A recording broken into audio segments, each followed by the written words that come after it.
your job is actually to make your customer successful at solving their problem. Your job is not actually to sell them software, right? You may get paid on the transaction, right? But your job is actually to go help them solve a business problem, because no one cares about your tool.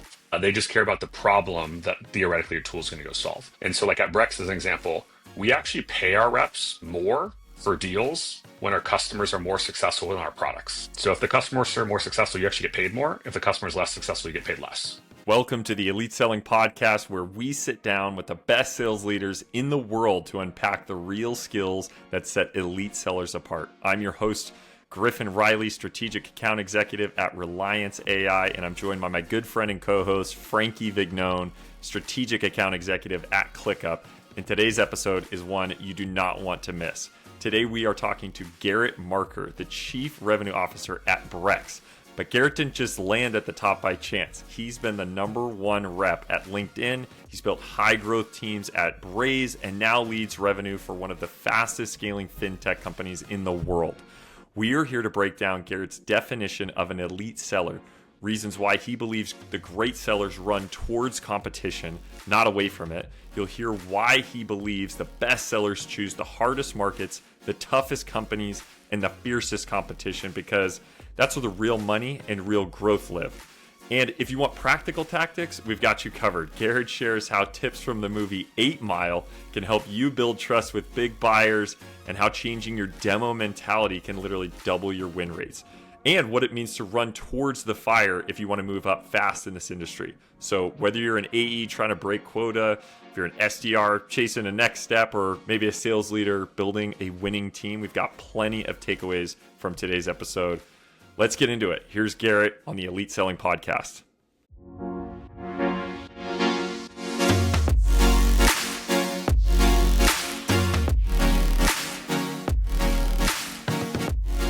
Garrett, welcome to the Elite Selling Podcast. We are excited to have you on. Thanks again for being here. Thanks for having me. Absolutely. It's our pleasure. We've been looking forward to this conversation for a while now. Frankie and I are ready to get into it. I know our listeners are excited to jump in. Into this two-part episode. This is a special two-part episode where we're talking about your career advice you have for sellers that might be listening to the podcast, and then a little bit more tactical from the actual sales strategies and what some sellers can implement in their day-to-day to, I know you mentioned improve win rates, improve some of their success, and so would love to just approach it from that state of mind and jump into the conversation. Does that sound like a good place to go? Sounds great. Awesome. So let's start with this. I think it'd be helpful for our sellers. We just gave your intro, but do us a favor and give us a little bit more about your day-to-day, your role, and how you got to where you are today, and then we can jump into some recommendations you have for our sellers. Yeah. So I'm currently the Chief Revenue Officer at Brex. So essentially responsible for all kind of customer-facing teams across all our teams globally. We're for folks that don't know, I think we started as either the corporate card for startups or that company in San Francisco that had way too many billboards everywhere, depending on who you were. But essentially, we sell a bunch of suite of financial technology products. So you can file expense reports, do accounting software, a bunch of different things for companies as small as startups. The majority of the startups in the US are Brex customers, as large as kind of larger companies as well, and Fortune 500 businesses also. As far I as got my my journey to here. go get here. We are not sponsored by Brex, but check it out. Look at that, Frankie, right there. Brex card. Stop Whip it showing out. your numbers to your credit card back there, Griff. That's the Yeah, back, I was gonna say, dude. That's the back. Okay. I was gonna say not sponsored yet, not sponsored Yeah. yet. But no, as far as getting here, I think obviously got here by a lot of people deciding to take chances on me at different points in my career, because obviously you'll start, I think as all sellers do, from having no experience and starting somewhere. I remember coming out of university and I decided that I wanted to get into tech sales. I applied for a bunch of jobs and nobody wanted to hire me because I had no sales experience, right? And so it was really hard to go figure that out. But I was fortunate that eventually LinkedIn offered me a job as a sales development representative out of college. And so I started my career there and was really fortunate to have a really quick rise there. So I was an SDR, then I was an SMB AE, mid-market AE, enterprise AE, global accounts. Did everything from $5,000 deals to $50 million deals and everything in between, new business, account management, multiple verticals. And so was really fortunate to get to learn so much and have so many opportunities afforded to me there. I then went to be a VP of sales at a then like Series A pre-product, pre-revenue startup that now is a few hundred million in revenue and doing pretty well still, still private, but hopefully not forever. I then went to a fintech company for a few years, was leading go-to-market there through until when they got acquired. Then I went and joined Braze. It was there for probably from around like 50 million in revenue to 500 million in revenue or so through IPO and left the team leading global sales. And then now have been with Brex for 14 months. And so kind of have been in multiple spaces, HR tech, MarTech, FinTech, multiple different types of companies. And so it's been a pretty fun ride so far. It's awesome. Yeah, I mean, let's call the elephant out in the room. You're a relatively young guy, and what I love about your career is that when we were prepping, you shared how you strategically leaned into challenges, leaned into opportunities, and you kind of just listed off a bunch of roles that you had and landed in some great spots. But I know you're very strategic and thoughtful about where you go and what you do and how you work through the systems within each company. Can you just share a little bit about that thought process at a high level, and we'll dive a little bit more into that? Yeah, so I think there's two things, right? I think from a broader perspective, it's always really helpful if you have some idea of where you want to go longer term in your career, because it can really help you make short-term decisions that help you go get there. So I think a classic example is like there's a lot of people that want to become a sales manager, right, or move into sales leadership at some point in their career. And so their desire can be sometimes get there as quickly as possible. But if you think about also, let's say maybe you want to be a VP of sales, right, and you want to lead multiple sales teams, most VPs of sales who started as a sales rep do not end up getting into that role unless they've done enterprise sales, right? Because if you think about it, you want someone who's led kind of the overall organization to have experience with all the different types of AE roles within that. So if you're someone maybe who starts an AE and we're like, I'm going to take that SDR management job as soon as I can, right? Because I just want to move into people leadership to check that box.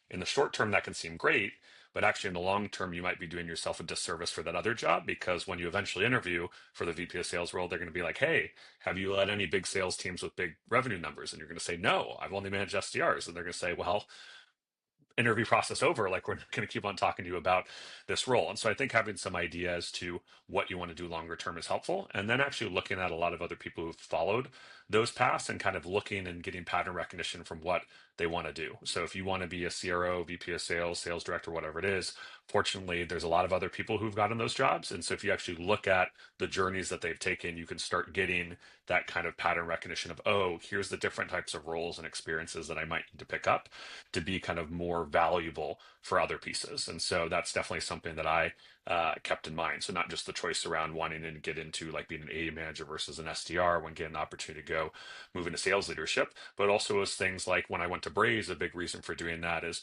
all the kind of like CROs I'd seen at larger companies that I wanted to go be at and do that role for, they all had global experience, right? They all manage teams in different regions because it's very different to manage teams in EMEA from like a hiring restrictions perspective and cultural perspective. And how do you like manage people that you can't even have a one-on-one with because you're not even in the same time zones? Like, how do you do all of those different things? And so one of the things I liked about Braze is even though they're sub 100 million revenue, they're already global.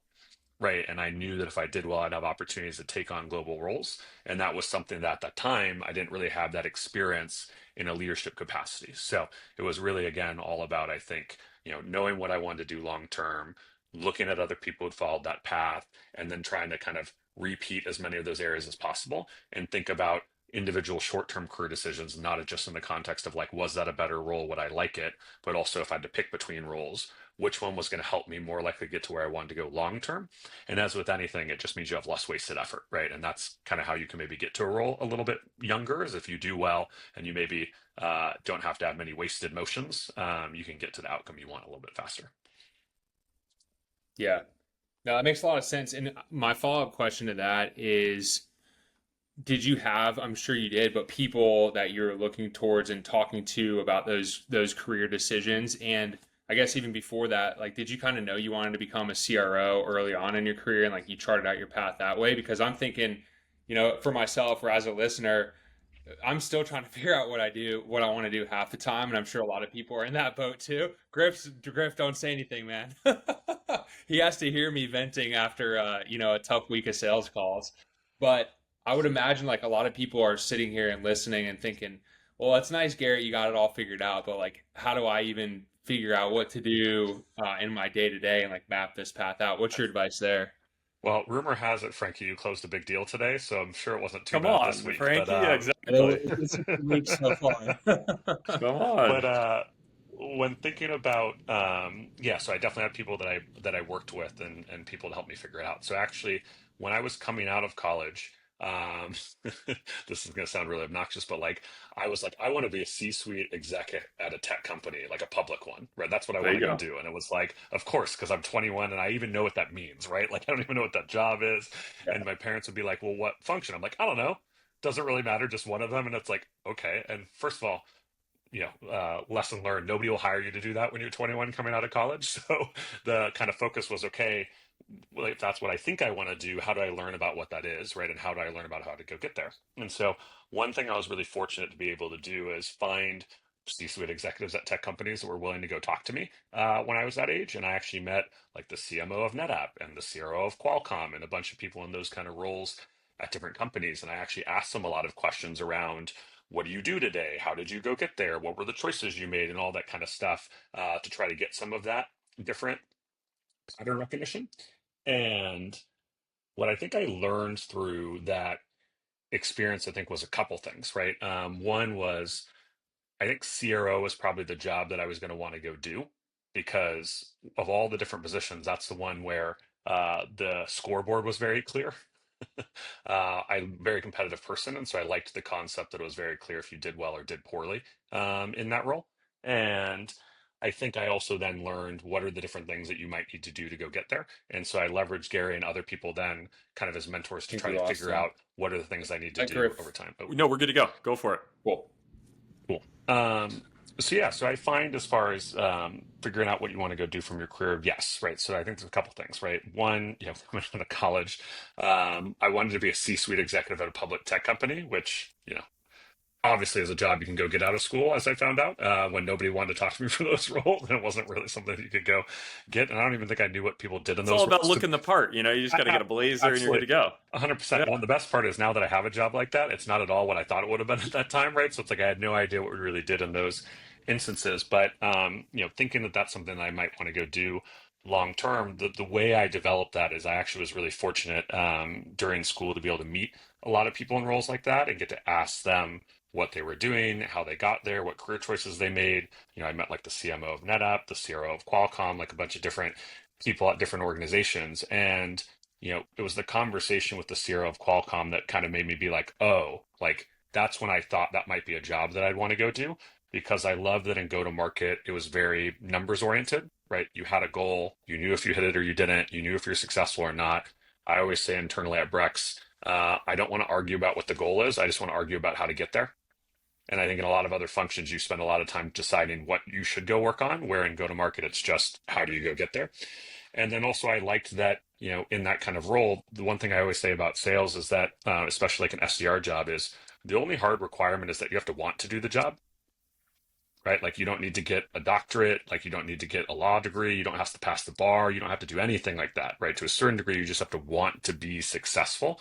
And I like the idea that if I could be in a leadership role and help the business do well, you could bring on a lot of people who could actually materially change their life, their career trajectory, a lot of different things by being successful in that role. And so the ability to impact others was exciting to me. And many other things I kind of learned through those conversations. And so that kind of helped me bring to this concept of having like a personal board of directors of you obviously don't know what you don't know, right? And you're not going to necessarily know what you might want to go do in the future.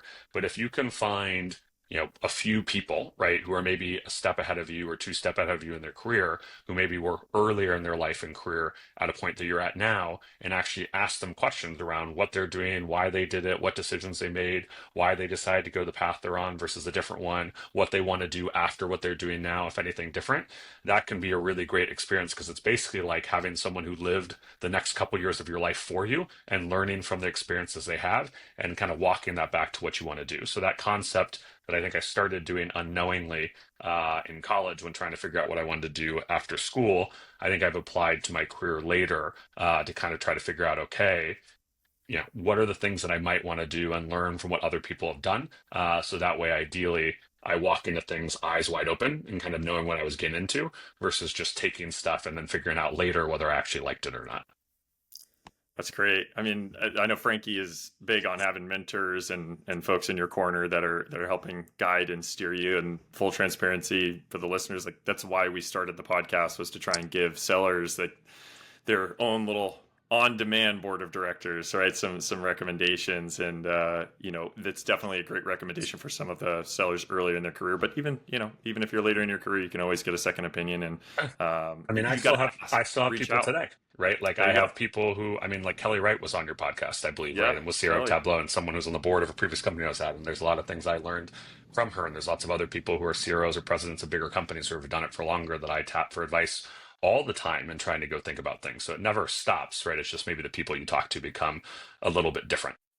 100%. And so so that's a great advice, great recommendations for the listeners. I think one of the themes that we talked about as we were getting ready for this episode was how you're evaluating companies to bet your horse on and jump into. And one of the things that you mentioned was your approach to competition, sort of leaning into more competitive environments versus maybe a dominant player in the space. Can you help us walk us through your thought process there?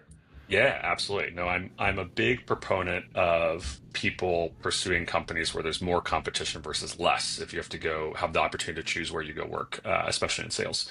And the reason I say that is your individual career growth is capped by the level of individual execution you can produce and the amount of upside your company can provide to you if you are executing.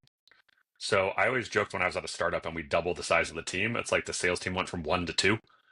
Right. So it's like nobody got promoted, nobody went to a new role, nobody did whatever. But if you're at like OpenAI and the team doubles, right, there's a bunch of new AE roles, a bunch of new manager roles, a bunch of new senior manager roles. There's a bunch of different positions you can go get into.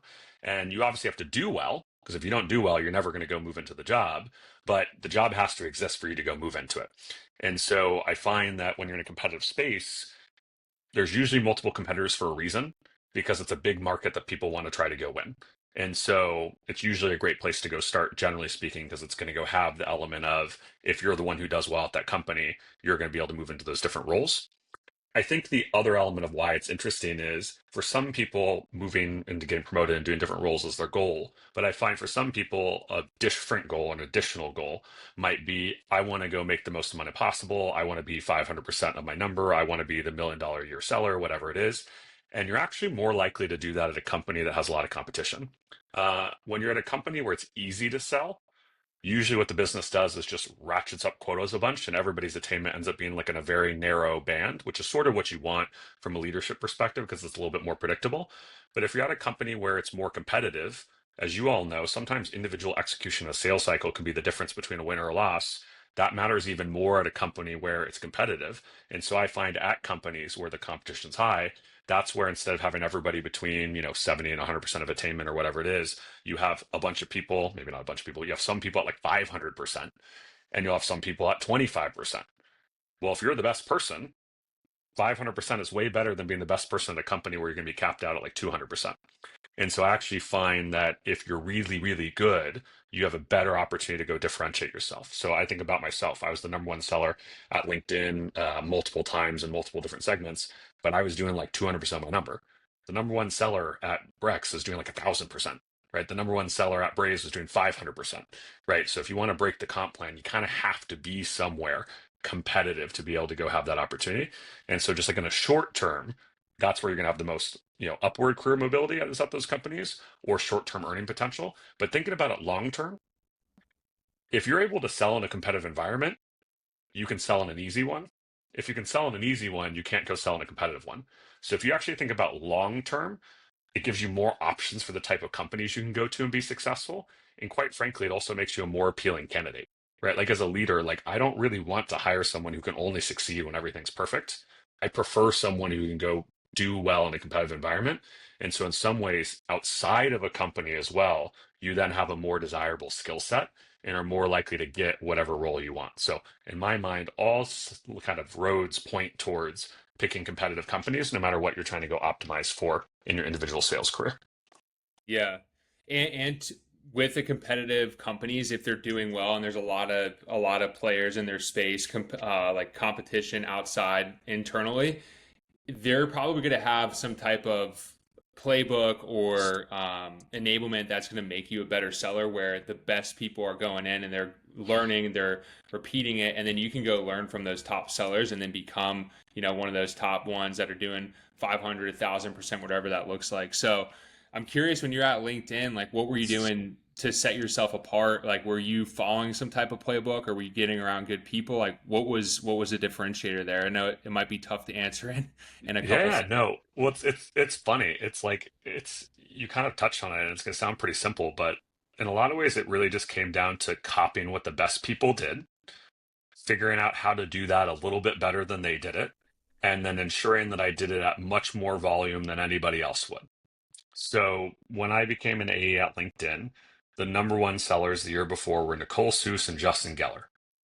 So I bothered them, put time on their calendar, and tried to go figure out, amongst other people I met with, right? Like, what are you doing? Why are you doing it this way? Why don't you do it that way? And I also talked to people, quite frankly, that were like bottom of the dashboard, because I wanted to learn what they did and kind of maybe what not to do, but also compare it to the top performers.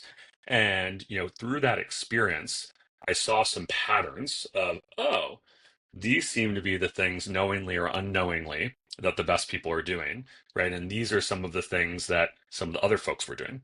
And so then my focus became, okay, these three or four things are clearly the right things. I'm going to go do these things as much as possible, try to find out a way to do it a little bit better, and then do it at a really high volume. And so the result for me at LinkedIn was basically just on a relative basis, I had a 20% higher close rate than everybody else did. And I did it across twice as many deals in the pipeline as everybody else had. So those things kind of compounded up to you having a much higher overall revenue output than other people. And so the items were not crazy that I was doing. And quite honestly, they'll be a little bit different at each company, depending on the space you're in, the segment you're in, or your enterprise rep, SMB rep, whatever it is. But the concept of identify the top performers, identify some bottom performers, ask them the same set of questions to try to understand, what are you doing? What are they doing?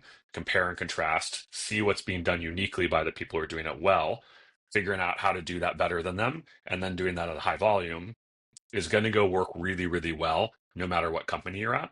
And I find that that ends up being the right thing to do. Because I think what people sometimes do that's not as helpful is they go to places and they want training and enablement, which obviously you obviously want to go support that. But if you think about it, training and enablement is developed by people who figured out what the best practice were and they want to roll it out to everybody else. You actually want to figure it out before someone else does, because that's when you can have the outlier performance. So I remember actually at LinkedIn, the things that I did that year, they then said, what are the things that you did differently? And that was the training for everybody else. And so like my competitive advantage kind of went away. And so I had to find a new thing. And so like talking to the top performers and trying to figure out why they're being successful before the whole company knows is kind of how you can go get that competitive advantage and be kind of top of the stack at your company, no matter what the space is and no matter what the individual sales strategy is.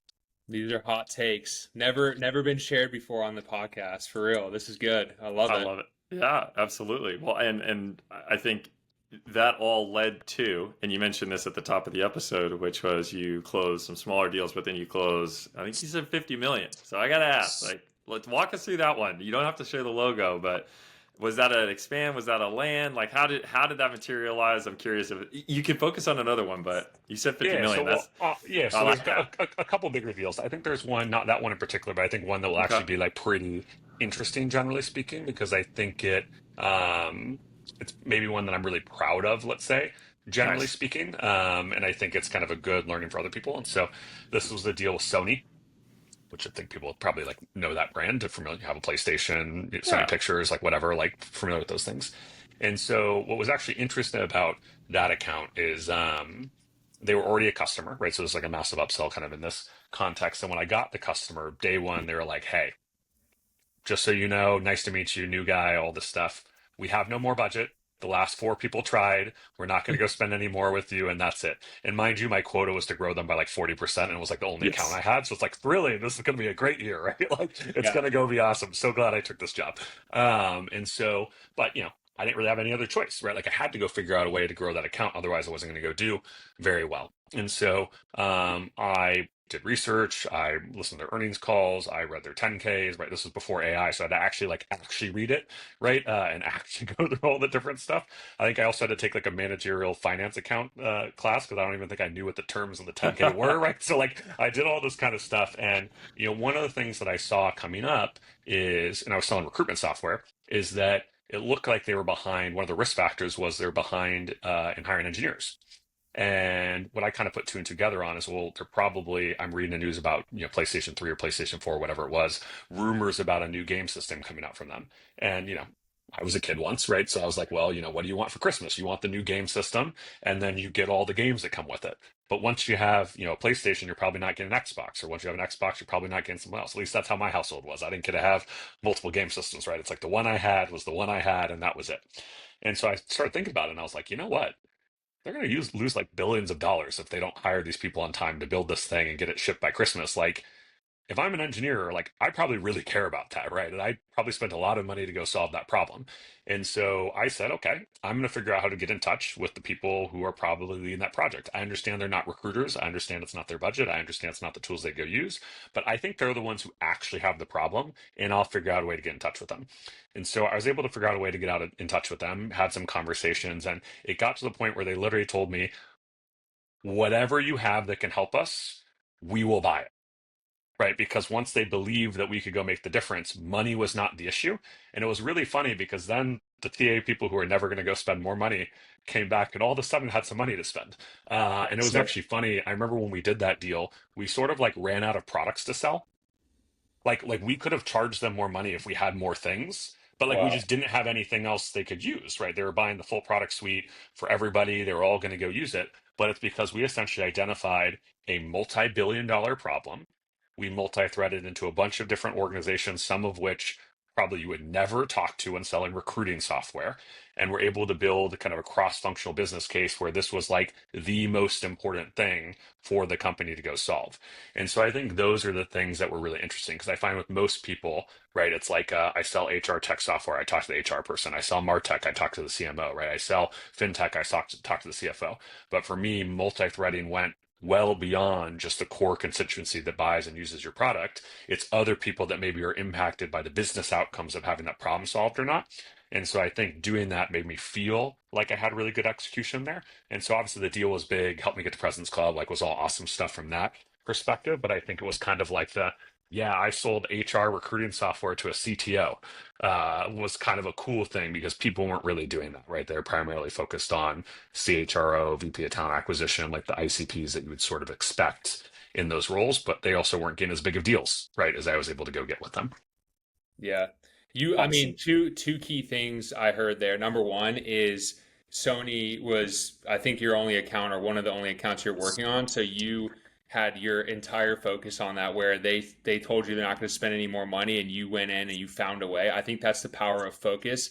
So many reps nowadays want more accounts, more accounts, more accounts. But if you just went in and focused on where might you be in already, where are the big problems that you can go solve, you can go do those big deals, and then being able to go beyond just like your normal persona and like go get a state of the union of the business and do that research. One of Griffin and I's mentors and old COOs at People AI, Art Harding, used to talk about that. Like he would just walk in the building and just go see he could talk to, and I think that's kind of a lost art, so I'm glad you brought that up. Yeah, well, I think it's one of those things a lot of sellers don't realize is like, for the exec team at Brex, like we talk about all the cross-functional problems across the business, right? So for our CTO, right, for our chief people officer, for all these different folks, I know what their biggest priorities are. I know what the problems they're trying to go solve are. I know the things are that are most top of mind for them, right? And so, for instance, if you can talk to me, as an example, about something that the CTO cares about, I can connect you with them directly and I'll know that, right? And so that doesn't mean that I'm always the first person you go reach out to, right? But when you think about a business and the way it works, right, there's a lot of people who know a lot of different information that, when you're a seller and you haven't had access to those rooms, you maybe just don't appreciate and don't realize. And so, like, actually, a good example recently at Brex is people have been doing really well. Like, over 75% of reps have been over their number for some time. And so, we're growing. And like, we decided we wanted to go hire more people than we'd agreed to previously. And when we looked at the numbers, we were like, we only have enough recruiters to hire a certain amount of salespeople. And we're like, we actually want to hire more people than this because people are doing so well. And so I actually was the one who pushed and set up the meeting to go get headcount approved for recruiting because I needed them to have more recruiters so we could hire more people. Right. So ultimately speaking, if I know this is headcount versus software, but like the sales leader unlocked budget for the people leader because the sales leader had that problem, right? So there can be times where you can absolutely kind of influence people from different scenarios because some of these business problems can be interconnected. Love it. That's the multi-threading 101, but you're going even deeper. You're going way outside ICP to drive some urgency. I love it. So Garrett, as we pivot towards more tactical recommendations for sellers, stuff that's worked for you in your role, we've hit on some of it, but looking back at some of the career advice, you mentioned, a group of mentors and folks in your corner that can help steer you and make decisions. You mentioned sort of leaning into competition. We talked about a few other things. Is there anything that we've missed that you want to talk about from a career advice perspective that you'd like to relay to some of our audience? I think one thing would be, and this is different from the competition, but thinking about like within a company, right? Run towards problems and not away from them. So, in my experience as a leader, there's no shortage of people who want to join the teams at your company where it seems easiest to beat quota, right? Like I see that all the time where it's like a team does really well for a year, everybody then wants to be on that team, right? Or like, they turn around a promotion because they want to be on the team that's doing better and the team above them is not doing as well. On the other hand, I don't see nearly as many people who want to take on the underperforming team and turn it around. Never see as many people there. And so as a CRO, I'm actually always on the lookout for people who want to take on the harder things and those who can succeed at them, because those are actually the people I'm going to go bet on with bigger roles. So, like as an example at Brex, a couple different examples, but one is like our SDR to AE program. So if you're an SDR here and you overachieve your number by a certain percentage for a certain period of time, we actually just give you an AE's book of business. And if you're able to close a few deals, we just make you an AE, no questions asked. Doesn't matter if there's headcount or not. You don't have to interview, you just get the job. Right? Because in my mind, if you're able to go do the SDR job and the AE job at the same time, who am I to go tell you that we can't just give it to you?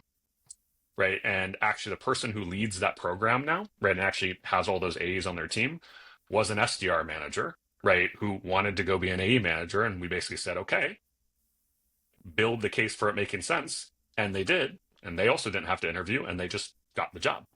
Right. But that was a hard thing to go do. They stood up a new segment. They did all these things. They had to figure it all out. But they were willing to sign up for that. And so they got the job. Whereas there's people that I work with that are just, when am I going to get promoted? When am I going to get promoted? When am I going to get this thing? Those people are still waiting, right? Because they're asking for the stuff versus taking action. And so I think that ends up being a big thing that people miss, right? Is that, as the CRO, I'm not focused on the things that are already going well. Like, obviously, I want them to keep going well, but like, I have to solve the problems that are remaining to make those things also going well. So if you want to be top of mind for something, you got to be the person that's solving the problems. And I think that's the thing that a lot of people miss sometimes, right? Is yes, you need to be over quota. Yes, you need to do well. Yes, you need to do all of that. But I will take someone who's at 120% of their quota but solves the hard things every day over someone that's at 200% of their quota but likes to work on easy problems. Yeah. There you go. Got to take care of the problem children. Absolutely. I talk about the concept of like change agents, right? Like I want change agents, right? Yeah. Who are people that can actually materially create an inflection point in your business? Always looking for those people, and those are the people where I can't give them enough to do, right? Basically can't promote them fast enough, right? And that's where it gets fun though. Like some of my best times are when you're doing well at your job, but also like see something you're passionate about within the company, and you lean in and tell your boss, or maybe like come up with a game plan and present it to leadership and say, hey, I think we could do this better. Like versus coming in and be like, why do I not have enough accounts? Or like, why isn't my territory this way? Or why do we not have better training? Like go be a part of that solution versus just complaining. I mean, it's like the most basic advice in the world, but I think we forget it so often, where just it's something so important to do, and you're going to get that recognition, and you're going to get help from the leadership team because you're coming with those solutions versus just complaints. So I love that you bring that up. So Garrett, now that you shared all the details around your career, and we're gonna ask you to spill some beans on what it looks like to sell within Brex and like some of the strategies you're teaching your team. So you're going to be that guinea pig again for the sellers listening. So you're going to have to find a new way to be different this time. So we talked about a couple things. Tell us about the 8 Mile Challenge. What's that? Yes, you stole my question, Frankie. You weren't fast enough, man. I know you. Come on. All right. There you go. Yeah, so 8 Mile Challenge. So for those that were not born in the 1900s and may not know who Eminem is, so a rapper from Detroit, from 8 Mile, who had a movie called 8 Mile, I think in the early 2000s. And if you've seen it, you'll remember at the very end, there's one of the rap battles where, for whatever reason, this time Eminem is going first. And so what he does instead of trash talking the other person is he actually says all the mean things the opponent's going to go say about him, about himself. And so then when the opponent's turn to kind of go do their piece, they just don't actually have anything to say because Eminem essentially used all their content. And so I've used that at multiple companies and at Brex as well from a training perspective, because if you actually think about it, your competitors are always going to try to go find ways to go talk about why you aren't great, right? Whether spreading FUD or whether doing grenade questions or whatever else. It's like they spend a lot of time trying to go make you look bad. And it works sometimes, right? Otherwise people wouldn't go do it. And so if you can actually point them out first, it disarms your competition, right? Because one, they can say, yeah, I already talked to them. They told me that. Right. And maybe the buyer says, well, what are your problems?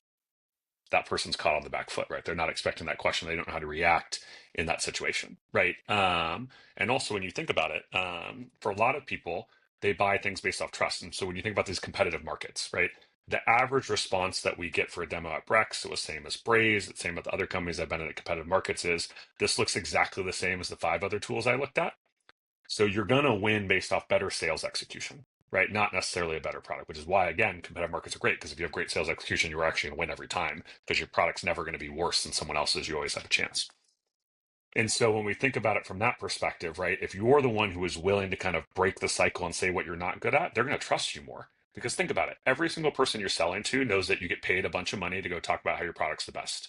And that if a competitor offered you more money to go work there tomorrow and you start working there, you're going to start saying the competitor's product's the best, even though a week earlier you would have said it wasn't. Right. And so buyers aren't stupid. They know that and they can figure that out. And so when they can tell you're being genuine and authentic and actually trying to help them and solve their problems, they're going to trust you. And at the end of the day, when they trust you, they'll spend more time with you. They'll answer your questions more. They'll give you access to more people. And as we all know, when you have more intel and more access, you can better personalize a sales cycle. And when you do that, you actually get better outcomes. And so you obviously still have to talk about what you do well and how you can go add value. But I found this concept of like, how do you get ahead of all the negativity that people are going to share and actually be honest around those pieces, counterintuitively actually can go lead to much better win rates. And we see examples of that at Brex all the time, right? Because we have very aggressive competitors that like to try to go point out a bunch of things that aren't true, but we know they're going to go say them. So we just go get out ahead of that. And we find when we do, we tend to go win those deals. I love it. For the audience here, special episode at the end of this call. I'm going to go ahead and wrap that whole piece at the end there from Eminem. If you haven't seen that movie, you got to go check it out. Frankie's like, do not do it, Griffin. I was going to say, or you could just watch the podcast, apparently, because they're going to see the important stuff anyway here. So you know. Absolutely. We'll just insert that clip here. Great movie. So, but I love the tactic, Garrett, and what it does, because it catches the customers off guard. But what it does is it establishes trust. It says, yep. And one thing that I've tried that's worked is saying right off the bat, here's what we don't do. Because if in an RFI, and an RFP, or even in a discovery meeting, or what we consider like an NBM, second meeting with the whole group there, it's very, very powerful. I'm sure they've gone through multiple rounds where everyone's showing up with, here's what we offer, here's everything that we do so well and so great. I've seen this done by sales leaders. I've seen it done by CEOs where they say, if you're looking for X, Y, and Z, we're probably not a good fit. Here's why. This is not an area that we focus on. Here are some solutions or vendors that we recommend you try out. But if you are focused on this specific area, this is where we excel. And that may exclude you from the conversation. Hey, you rather know early rather than later. But at the same time, then it establishes some trust. Like, okay, this person is a consultant. This person is coming from a different place than everyone else that I've talked to, and it's just a great way to stand out. Absolutely. No, I remember at a previous company, I actually ran an analysis of, because I was curious, because it felt like we were winning some deals and people were coming from competitors where they were like, oh, we can't do XYZ with this competitor, so we're going to look at your stuff. And I'm like, I'm pretty sure their technology does that, right? And so we started actually trying to look into it and kind of looked at the focus from how many companies we thought were buying our software only because they had a bad implementation with their current vendor, not because their current vendor couldn't actually do what they looked for. And we basically found out is 2/3 of our deals, if those companies had been implemented correctly at their current company, they probably would have never talked to us. And so knowing that, we actually changed the way we sold a little bit to focus on implementations and actually make that be part of the story. Is like, hey, we find a lot of the reason why people come look at us is not because they probably couldn't solve for things with their current vendor. It's because that current vendor didn't take the time to understand how to implement it for them and work with them on those things. And so it made it so they didn't get the value they wanted. And when we'd say that, we get a lot of buyers being like, oh my gosh, you're so right. Like, I hate my tool. They're so terrible. Support so awful, all this kind of stuff. And we actually saw better results because of that. And so, yeah, absolutely, right? Because it's like the tool has to actually work, and it doesn't mean the functionality has to be there. It also means that like the implementation and usage also has to be correct. Yeah. Yeah, and I think the real sale, especially if you're hanging on to the account, starts after you do the implementation. I think the biggest mistake you can make, close the deal, get the PO signed, get the commission check, and like never talk to them again. But making sure you're guiding them through that process and like selling with the end in mind. So bringing in the consultants, bring in the CSMs, whoever you need to have that conversation and make them feel comfortable. So Oh, yeah, go ahead. absolutely. No, I mean, at Brex, right, like land and expand, kind of in that concept is like a really big part of what we do, right? So like we have a lot of enterprise customers. It's the fastest growing part of our business, right? Like the NRR is like 150% or something like that. So like obviously they're liking the product and doing all those kind of different things. And so we've been kind of aggressively growing in that segment. But to that point, I think what most reps don't realize is that your job is actually to make your customer successful at solving their problem. Your job is not actually to sell them software. Right? You may get paid on the transaction, right? But your job is actually to go help them solve a business problem. And because no one cares about your tool, it doesn't really matter to them. They just care about the problem that theoretically your tool is going to go solve. And so, like at Brex, as an example, we actually pay our reps more for deals when our customers are more successful in our products. So if the customers are more successful, you actually get paid more. If the customer is less successful, you get paid less. Because ultimately, that's actually what customers want, and that makes sure our incentives are aligned with that.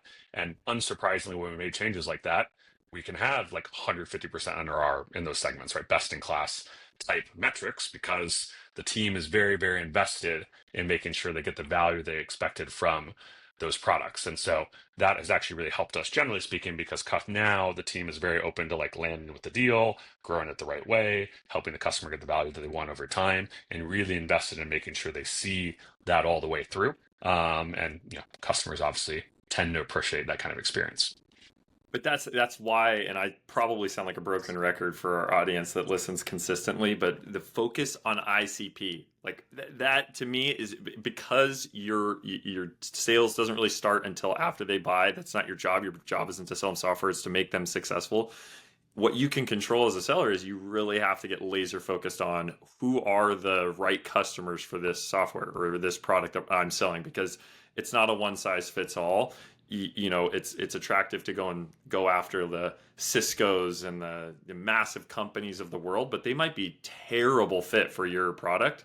And so you could get this $2 million, $3 million deal, but now you're stuck with this customer that's got demands, and it's going to suck all the resources from product and engineering. And anyway, my point is ICP. That's something that I've really started focusing on in my career over the last 2-3 years, is really laser focused on ICP, because as sales reps, like one of the things you can focus on is outbound. You can control what you go and focus on outbound. And so ICP is so important. Yeah, So switching gears. absolutely. Oh, go ahead. No, go, Garrett. No, you're absolutely right. Just going to agree with you. There you go. So One of the things that I wanted to make sure we covered in this podcast was your time at Braze. You mentioned one of the other tactics that you implemented that was pretty successful was your sort of demo mindset, or this change that you made into your process around demos. You want to walk our audience through what led to some great results there? Yeah. So, I talked about earlier, I think the concept of, people looking at your product in a demo and several other people's products in the demo and saying these all look exactly the same. And that's Yeah. exactly what happened when I was at Braze and when I got there. Except the difference with Braze is they said, we looked at 9 other companies' stuff. They all look the same, but yours is the most expensive. Why? And it's like, oof. Love even that. even more brutal, right? I'm like, wow, Yes. they're all the same, and so like, why do you charge so much? And so one of the things that, and we obviously tested some things and tried to go figure it out over time, but like one of the things that we sort of realized was, you know, our product was the best product on the market because it could go do the most stuff. But to care about that, you had to be thinking about the marketing campaigns you want to run that were creative enough to go leverage the full capabilities of our platform. And early on, when the company had started and they were selling to early adopters, that was everybody who talked to them. But as we kind of got further along the maturity curve, we didn't see that. And so a thing that I'd noticed when I joined is that it used to be that people would ask to see like, hey, I want to recreate these three kind of messaging cadences that I have currently today. But there's this fourth one I really would want to do that I can't do today. Can you show me that? Now the buyers would basically say, hey, in the demo, I just want to see these three ones I can do today. Right. And that little slight difference basically made it so that we weren't going to be able to show them stuff that they actually wanted to go see. And so the problem, though, as you know, with demos, right, is when you sometimes show the customer stuff they didn't ask to go see, they're like, why are you showing me this? Like, this Yeah. isn't interesting. And how do you go figure that out? And so what we kind of tested and learned is that, if we could actually show them the campaigns they could run live, people found that really interesting and would be willing to go see something different than what they kind of asked for versus actually showing the orchestration and creation of the product. So we basically showed the end product versus actually like the builders and all this stuff internally. And so what would happen is when we'd show them that end product, someone would go, wow, that was a really cool campaign. Like, we should definitely do something like that. And we'd be like, oh, interesting. Like, well, why do you think that's so interesting? It's like, well, I bet if we did that, we're Sephora. Like, we'd get people to sell out this product line. Oh, interesting. Like, how much of that product do you actually have to sell, by the way? Oh, we have $10 million worth of stuff. It's like, oh, wow. Like, is $10 million a big deal for your business? Yes, it is a really big deal. And so we basically get them to say this campaign that we just showed them would make them $10 million. And then it was like, oh, well, should we actually talk about how we can go build that in the tool? And they'd say, absolutely. And then we essentially, for like MedPick cut terms, we like shifted the required capabilities, right? So now they actually wanted different things than they started the process for because we actually demoed different things that were not actually the product itself. And then they would be kind of more like those early customers and those early adopters we sold to. And so we basically found out that when we like split test the people who did demos that way versus demos the old way, the win rates were twice as high, Yeah. right? Because they essentially shifted that required capability based off what they saw and allowed them to be then prioritizing the stuff that we could actually go do differently. And so I think, the important part of that concept is just thinking about the buyer and the buyer's journey and like why they make the decisions they do. And if you can kind of figure that out and change your sales process to map to that, you'll go be more successful. It just so happened in the context of Braze that took the experience of changing a different demo and was something that ended up being kind of quite effective for us for quite some time. So just Nice. to recap what you said and maybe spin it so I understand it. So you were, rather than going in and just like showing the features and kind of like the traditional demo, like the 1, 2, 3 or 1, 2, 3, 4, 5 thing, you're taking like the end state and saying, hey, based on what I know about your business, you're probably going to want to see this complete state, and kind of like tying everything together and like breaking apart the features and telling more of a 100%. So story. like a great example. So shout out Ali Shimmer, sales rep, Braze, Shout really out. good. Shout out. Hopefully she hears this and goes does that. But we did a deal with essentially the U.S. Soccer Federation, right? And so normally a demo would have looked like, hey, you want to go create a campaign to go, if someone abandons cart when trying to buy tickets to go see the U.S. women's national team, that you send them a push notification and app to like come back and buy the ticket and maybe give them a 50% discount to go do that or something, right? Like that's what you want to do. And the demo would normally be, hey, I'm going to pull up the builder. I'm going to show you how to write the copy. I'm going to show you how you can select multiple message types. I'm going to show you how you can build a journey, right? So like when they do one action, they get a different message. If they do this action, they do a different action. And like that's what we go show them. But instead, what we did for US Soccer is we said, hey, World Cup's coming up in 2026, right? And we actually showed them like, look, this is you walking to the gate to go see Germany play France. Boom, I just got a push notification based off a geofence because I am about to enter the arena. And it's saying, hey, if you want a special surprise as a, US Soccer Federation member, like go to gate 6A, right? And then you're going to go do this, and then you're going to do this and take them this whole experience. And when we showed them that, they're like, wow, that's awesome. Like, that's so cool. We want to be able to do that. Well, they didn't care about geofencing before. They cared about it now, right? And that's something where we knew based off the competitors they were looking at, other people wouldn't be able to go do that, right? So we had to kind of show them the exciting campaign in that kind of context for them to go like, wow, that's really cool. Versus I think if we would have showed them building it, we would have been like, you geofence this, they would have been like, okay, I don't know what that is. I don't care. That's not what I asked to go see. It's not that interesting. But by kind of showing them that like World Cup example, it became a lot more real for them. And became something that they ended up moving forward with. And then they did case studies and spoke a bunch of stuff about Braze and became a really good long-time customer. So Put it in the context. What was the rep's name? Allie? Allie, yeah. So Allie. she'll love Shout her. out She's great. Allie. She's great. You won't be able to hire her though. She's been there for like 5 years and is doing really well. So don't anybody get their hopes up. Well, but it's so good though because it's the Griff. context of a story. Yeah, and it's like we think about it from like when we're presenting our deck or sales pitch, but then when we think to the demo, it's like, okay, feature. You guys were selling the vacation, not the plane to get there. So Yeah, such a good point. absolutely. When I always tell people like, you've all been on demos or seen people on demos where like there's the internal Slack going on of like, we got to hurry up. We're running out of time. We got to get through the slides. Yes.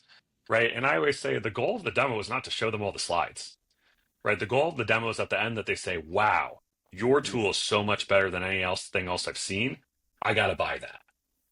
We all know that after one demo, you're probably not going to go get that answer, but like that's what you actually want. And so where people miss the mark is they spend all this time building this content, all this time doing this stuff to sort of like go through the motions versus thinking about what are the things the customer needs to see? What are the things they need to feel? What are the things they need to tell me for me to know in their own words that they think we're a better or unique tool that adds value for them? That's actually the outcomes that we're trying to go get to. And so to your point around the story, when we thought about it that way, we said, oh no, they don't actually want to see all these features and functions in the tool. At the end of the day, they're trying to run cool campaigns that are going to make their team more money. Yeah. Right. So if we can help them see a cool campaign that they think is going to run their team more money, and it just happens to be a cool campaign that you can only run through our platform, they're eventually going to want the features and functionality that we uniquely have. Right. So to your example about plane and vacation, if they've decided they want to go to the Maldives and you have the only plane that goes to the Maldives, they'll buy your plane. Right. If they've decided they want to go to the Maldives. 100%. All right. So any other tactics that we have not covered or anything that's worked at Brex or Braze or LinkedIn that you want to make sure our audience, implements into their day-to-day that's worked for you or anyone else on your team that you want to share before we wrap up the conversation? Absolutely. Well, there's always a lot of things, but I think maybe the last thing I'd leave with that I find can be counterintuitive for people is a tactic that I've seen people do that I find is really effective is at the end of a demo, especially one that you feel like went well, ask a question that's something to the effect of, why wouldn't you move forward with our solution? Or what are the concerns that are going to keep you from wanting to move forward? We all know their concerns exist, right? Like we all know they're worried about something. But as a seller, you can't solve for things you don't know about. That's why you do discovery, right? Is to kind of understand what the things are so you can go more tailor the sales process and tailor the conversation. And I find it's best to do that when things are going well, right? Because, it's always scary for them to bring up negative things. But if there's good things they just saw, like they're going to keep on talking to you after that. But when you ask those questions, it's another thing we talked about that's unexpected for the buyer. It actually builds a lot of trust, right? They know that you're invested in making this successful for them. But when they give you those things that are concerns, I've always told people it only takes one reason for someone to buy for them to buy. It also only takes one reason for them not to want to buy to not buy. So a lot of sales, I think, is removing risk more so than like selling more. And so if you've got them hooked a little bit and then you can figure out what the problems are, they're going to keep them from buying. If you then remove those, all that's left is the reason why they wanted to buy and they'll move forward. So I find that people don't want to do that sometimes because it's a little bit scary. But when they do it, I find they get much better outcomes, generally speaking. Ask the tough questions. Don't be afraid to ask those tough questions. Frankie, I'm thinking we Absolutely. had Christian Smith, the Chief Revenue Officer of Splunk, on a couple, 2 months ago. And one of the questions he recommended asking was to customers, maybe coming up for a renewal, hey, how are you feeling about the value that you're getting from our platform or our Yeah. software? A lot of times you don't want to ask that because you're afraid of the answer, but I did that at my current job, and I was like blown away by the answer that I got. It wasn't great, but what we've done is now we've established where we are, a realistic spot of where we are, and now it's like, okay, what don't you like? What could we be improving? And that led us to a place of now we're in a great spot. So my point is, like, ask those tough questions. Like, you're only doing yourself a disservice if you're not asking. We have the same thing at Brex. We talk about this concept of customer articulated why Brex, and we actually track this across our CSMs and kind of account managers around how we ask the customer and on them articulate why uniquely they decide to do business with us when there's many Yeah. other options in the market, right? And documenting that, and then we obviously decide how defensible that is or not. Many times the people don't know. It's like, oh, it's just the tool that was here when I got here, and it's like, oh, okay, well, Very if someone responsibility. internally, right, if someone internally were to ask you that, what would need to be true for you to give a full-throated endorsement? And that then lets us know what we should work on with them and how we can make sure they're getting more value. Yeah, so Absolutely. good. Man, we could keep going. We might need to do a part two on this. Yes. So, Part but two of the part two. yeah, Let's not, we'll make it a trilogy, part three. Yeah. yeah. We'll start before where we ended and just make it all cool. Yeah, And yeah, Oh the Star yeah. Wars. It'll be really confusing. they're just running out of ideas, so they got to make stuff up. Absolutely. So, Garrett, a couple more questions before we wrap up. We always like to ask our guests what resources you recommend, whether it's to think about your career, to think about some of these tactics we've dived into, or anything else. Like, what resources are you sharing with your people nowadays?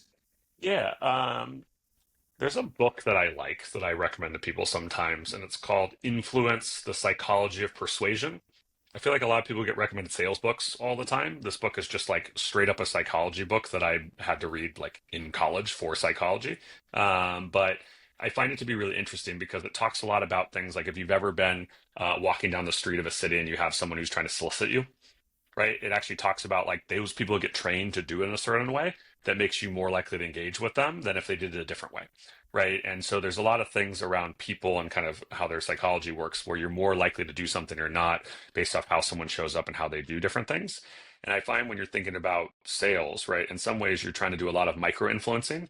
How do I get them to want to spend 30 minutes more with me? How do I get them to want to feel comfortable answer my questions, right? A classic one is how do I get them comfortable bringing their boss in?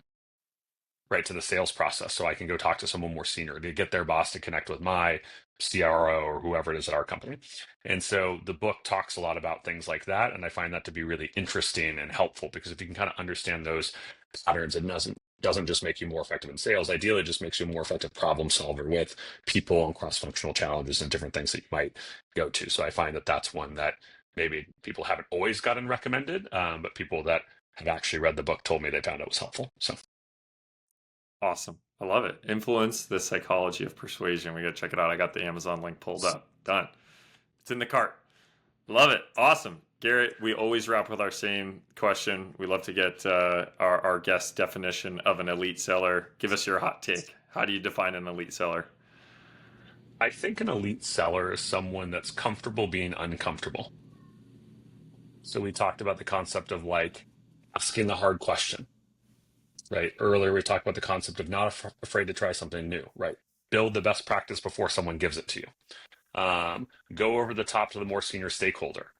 You gave a great example, Griffin, earlier around, you know, being honest around how we might not be a fit, even if you're going to go lose the deal. Being comfortable walking away, right? Someone's trying to negotiate with you at the end, but you know you have the better product. You know you sold the value. You know they get it. And they're just trying to squeeze you for that last little penny. Be willing to walk away, right? I find the best sellers, right, are willing to go put themselves in those uncomfortable situations, and they're comfortable doing so. Where the sellers that are not as elite want to go play it safe, and then obviously can't get the outside rewards that come with taking a few more risks. Love it. Mic drop. Great Mic answer. drop. Got to be a little uncomfortable. Oh, I like it. Get a little motivation going into the weekend. I love it, Frankie. Yeah. Good stuff. So yeah, I mean, I think just to summarize a lot of the things you said, Garrett, it's just owning your career, like not just going through thinking where can I go make the most money because of this logo that's hot, and then just kind of following somebody else like aimlessly. The key theme I'm hearing across your career is taking full ownership from top to bottom, whether it's being a learner, getting mentors, learning the next thing, talking to the right people. So such a good episode. We really appreciate it. Absolutely. No, appreciate the opportunity to go connect with you both. I think, Frankie, you summarized it real well. No one's going to care about your career as much as you are, right? So you might as well figure out what you want to go do, right? Maybe there's some companies like Brex that are a little bit better where it's like you don't have to interview to get promoted. We'll just give you the job if you do a good job. But still, right? Like you need to know what job you want, right? Otherwise, you don't know what to work towards, right? So taking ownership of your career is always the best way to get the best outcomes with it.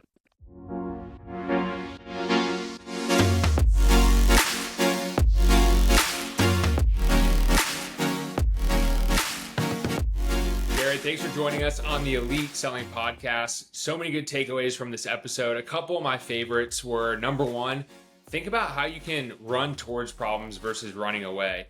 If you look at Garrett's career and the trajectory that he's had, he was always looking for opportunities to lean into the challenges that the business was having. Like he said, he always looks to people that are solving the hard problems versus just doing the easy thing. So think about the business that you're in and how can you go add value to your leadership so that you can stand out among your peers and probably have more fun doing it rather than just only focusing on the day-to-day job. Secondly, a little bit more tactical is think of your demo as taking them through a story, a big transformation versus features and functions, which we so often do. This is going to allow you to up level. It's going to decouple you away from pricing and feature function battles, and it's going to help you and the person that you're selling to think bigger and get wider and attach to larger initiatives at the organization that you're selling to. So again, Garrett, thank you so much for joining us. If you want to go learn more about what Garrett's up to, be sure to follow him and Brex on LinkedIn. And if you're enjoying this episode, please do us a huge favor, like, subscribe, and share this with other sellers so that we can get you and them in front of more sales leaders like Garrett. As always, thanks for listening, and we'll see you next time.